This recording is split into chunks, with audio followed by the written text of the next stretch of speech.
My name's Fern Robinson and I studied 3D design craft at Plymouth College of Art.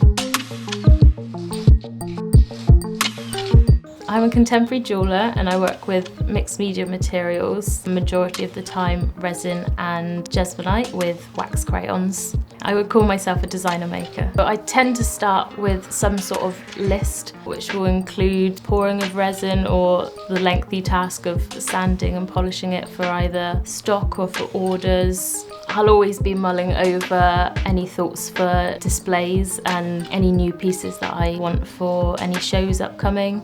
So every day is different. The biggest pro's got to be that I love and I'm passionate about what I do, but at the same time that does mean that everything's quite personal, I guess. I work for another resin jeweller called Helen Noakes, which I started not long after finishing my course. It's been a perfect setup because I can see a successful jeweller at work and also still be around another creative. I mostly market with social media, particularly Instagram, going to shows and networking with other makers. Every little achievement feels kind of huge, I guess, because I care so much. I sent a piece off to Baltimore Jewellery Centre not long after graduating, and that was for an exhibition called Touchy Feely, so it was all to do with interactive art jewellery. The crafts programme was somewhere where you could continue with different avenues and still figure out where you'd like to go with that. I would mostly say just to play and explore and push yourself to try everything, just so you can become a really interesting maker. Familiarise yourself with other craft disciplines that put you in good stead when you're out and in the craft world,